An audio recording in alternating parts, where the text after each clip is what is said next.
தமிழகத்தில் முதல் முறையாக 6 முதல் 10ஆம் வகுப்பு மாணவர்களுக்கு உடற்கல்வி சார்ந்த பாடப்புத்தகம் அறிமுகம் செய்யப்பட்டுள்ளது. அது தொடர்பான செய்தியை முக்கிய செய்தியாக நாம் பார்க்கிறோம். தொடர்ந்து இது குறித்த கூடுதல் விவரங்களை நம்முடைய செய்தியாளர் லிபிகாவிடம் கேட்கலாம்.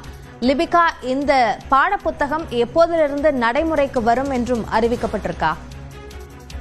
அபிநயா, தற்போது பள்ளி கல்வித்துறையானது மாநிலத்தில் உள்ள அனைத்து பள்ளிகளிலும் ஒருங்கிணைந்த வளர்ச்சியை மேம்படுத்தும் வகையில ஆற்றல் மிக்க உடற்கல்வி திட்டத்தை தற்போது தொடங்கி இருக்கின்றது. அதாவது உடற்கல்வி உயர்கல்வி என்ற தலைப்பில் 6 முதல் 10ஆம் வகுப்பு வரை இருக்கக்கூடிய மாணவர்களுக்காக இந்த உடற்கல்வி புத்தகம் என்பது வெளியிடப்பட்டிருக்கின்றது.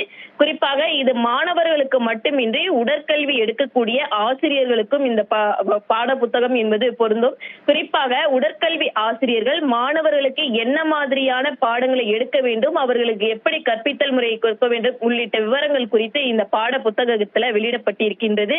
தற்போது முதற்கட்டமாக வந்திருக்கக்கூடிய புத்தகம் நீண்ட நாட்களாகவே உடற்கல்வி ஆசிரியர்கள் தரப்புல ஒரு கோரிக்கை என்பது எழுந்தது. அதாவது உடற்கல்வி சம்பந்தமான ஒரு புத்தகம் வெளியிட வேண்டும் என அவர்கள் கோரிக்கை வைத்திருந்த நிலையில் தற்போது அந்த உடற்கல்வி புத்தகம் என்பது முதற்கட்டமாக 6 முதல் 10ஆம் வகுப்பு வரை வெளியிடப்பட்டிருக்கின்றது.